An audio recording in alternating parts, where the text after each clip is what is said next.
Check this out. This is the iPhone 1, which came out on June 27th of 2007. It's been sitting in a drawer for like the past 10 years, but luckily, the screen still turns on, the camera still works. So we're going to be comparing how this takes photos to the iPhone 12. Oh shit. Just to give some reference, this is what I look like on the most recent photos taken on the iPhone 1. And of course, this video isn't supposed to be comparing which phone has a better camera, because of course the iPhone 12 has a much better camera and will beat the iPhone 1 every day of the week, but it's more just to show how far we've progressed, how far technology has advanced, and how much more accessible photography has become, which I think is a great thing. So yeah, let's get into it. The only specs I could find on the iPhone 1 is that it has a 2 megapixel camera, which compared to the iPhone 12, which has a 12 megapixel camera, is a big difference. There are a bunch of specs on the iPhone 12, and one of the major differences, and one of the ones that stands out the most, is obviously that the iPhone 12 has 3 cameras compared to the iPhone 1's 1 camera. And when you look at the iPhone 12's 3 cameras, they have an aperture of 1.6, 2.0, and 2.4, depending on which lens it is, as well as a 2 times optical zoom in and out, a digital zoom of up to 10 times, portrait mode, night mode, deep fusion, which we'll talk about later, and many more features. And then we're going to be comparing the capabilities of the iPhone 12 to the iPhone 1, keeping in mind the functions that the iPhone 12 is able to do. For example, like portrait mode, we'll compare portrait mode on iPhone 12 to whatever portraits we can get on iPhone 1. So for the first test, we're going to do zooming in and out. The iPhone 12, as I mentioned, has 3 different lenses, which allows you to go from a super wide angle all the way to a telephoto lens. There is a slight decrease in quality on the iPhone 12 when you use the telephoto lens and zoom in, but to be honest, if you're flicking through your photos or you're just on Instagram, you're not going to really notice the difference. And unfortunately, the iPhone 1 does not have a zoom function, so if you want to get closer to your subject, you actually have to like walk closer to your subject. There's no like digital zoom or anything like that. Secondly, we're looking at low light capabilities of both of these cameras. The 12's wide-angle lens is a 1.6 aperture lens, which is quite fast and lets in a lot of light, which is great for low-light photography. I walked around the city for a little bit at nighttime and got some really cool and crisp night shots. This good quality isn't 100% down to the hardware though. In Apple's recent camera releases, they've introduced a new and exciting low-light feature called deep fusion. The way this works, it's still a little bit hard to understand, and the way Apple explained it is, simply put, deep fusion is an advanced form of computational photography where using permutations, the best possible photo is chosen for you. But to my understanding, the way deep fusion works is that when the camera senses you're in a low light scenario, it'll take a bunch of photos when you press that shutter button and then put together the best photos from those bunch of photos, taking into account the amount of noise in each pixel and then basically just merging one photo with the best pixels for each part of the image. Which is pretty cool. But its low light capabilities don't stop there. The iPhone 12 also has something called night mode. You'll know night mode is on when a yellow bar at the top left of your screen comes on, and it'll have a little number in the top, which basically represents how long it'll keep the shutter open. It's not really the same as like a DSLR camera where you keep the shutter open, but it uses the same sort of concept. You hold the shutter open for a bit longer, letting more light in, which gives you a better photo. What's amazing about this is even if you're just doing it handheld, you're still able to get a really crisp shot, and I'm honestly really happy with how this turned out. For example, check out this alleyway. Look at how dark the alleyway is, especially on the sides closer to me. That part of the alleyway is super in the shadows and it's really hard to make out what is there, but the iPhone 12 does a really good job. I just held the camera for 3 seconds and it put the photo together. Even that graffiti on the side of the wall is really crisp, really clear, and overall it's a great way to shoot some night photography. Compared to the iPhone 1, there's honestly no comparison. It's just like a black blob with a little bit of light that you can make out in the background.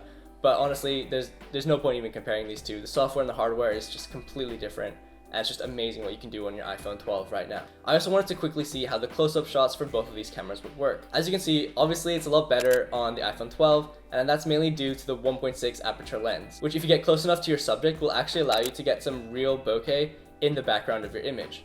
Whereas the iPhone 1 is less sophisticated and you won't see that sort of effect. And our last test for today is portrait mode. Obviously on the iPhone 1 there is no portrait mode, so I was just taking portraits with the regular camera app. So for the iPhone 12, these photos look amazing. The software does an absolutely amazing job of separating your subject from the background and makes it look like you're shooting on an actual DSLR camera. For example, look at this photo of Divina that we took. There's like a little piece of plant sticking up from behind her head, and the software is still able to make out the difference between what is her hair and what is the plant behind her, which is absolutely incredible. However, it does mess up a couple of times. For example, here on the side of her sweater, but overall you're going to end up with some really good photos just with your iPhone 12 on portrait mode. The photos on the iPhone 1 didn't turn out terrible, and I actually kind of like them. They give off a nice vintage look, and the quality is better than I thought it would be, but obviously it's a lot lower quality compared to the iPhone 12. Okay, so I know I mentioned this video is just about seeing how far technology has come, but I also wanted to see if I could try to get some usable photos using the iPhone 1. See if it's still possible to get something that I'll be proud of, something I'd like to share, and something that would just be a good photo. Of course, because of the limitations that you have from shooting on a camera like the iPhone 1, you're gonna have to take into account those limitations and choose a style that kind of complements those limitations to try and get the best possible photo with this specific camera. So I'm thinking of going for a sort of retro feel, perhaps editing it with a sort of film or age look at the end of it, and maybe that way we can stylize them enough so they become slightly usable. First, because I've gotten really into product photography recently, I decided I would test out product photography with both the iPhone 12 and the iPhone 1, basically just to see if it's possible to do product photography with your iPhone.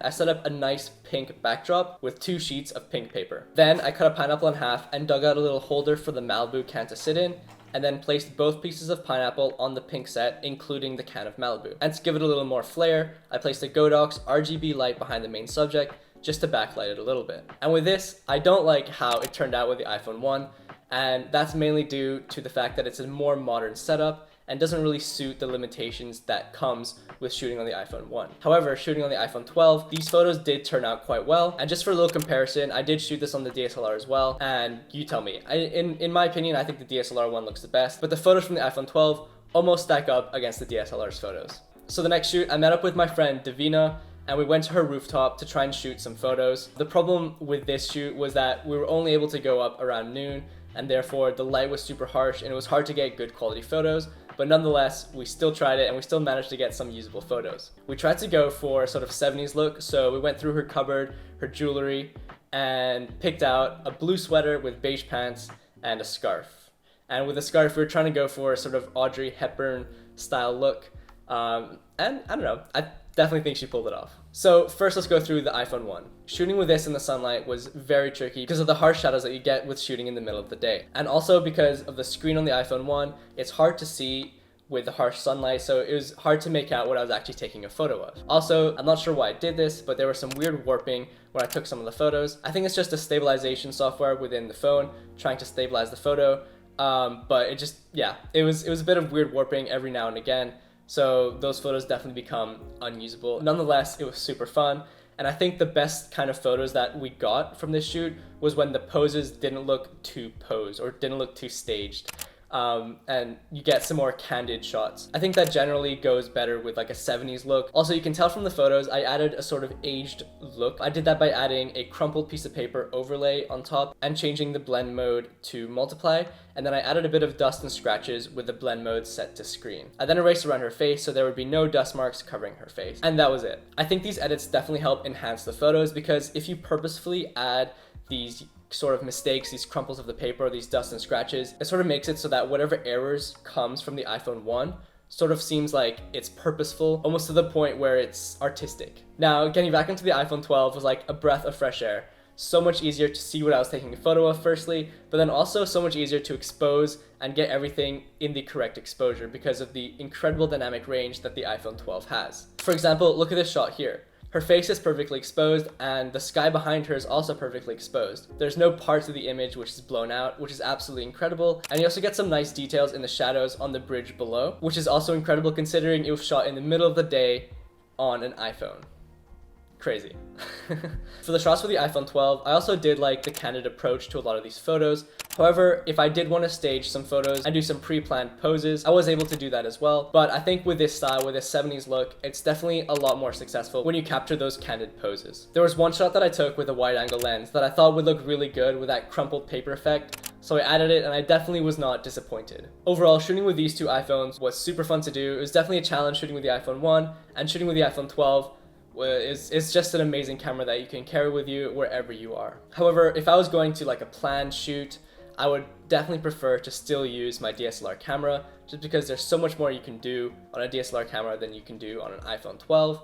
Even with all these amazing features, it still lags a little bit behind For example, if I was doing a product photography shoot, I definitely wouldn't want to use my iPhone 12 if I had the choice between an iPhone and a camera. However, if I was doing a fashion shoot or some sort of portraits or just like shooting with models, I definitely would feel comfortable using the iPhone 12, and perhaps in some scenarios, if the sunlight was really harsh, it might even turn out slightly better than with a DSLR, just because of how much dynamic range this camera has. But anyways, that's all for me today. Check out Divina's Instagram, it will be in the link below. I hope you enjoyed the video. If you did, please leave a like, comment, and subscribe, and I'll see you in the next video.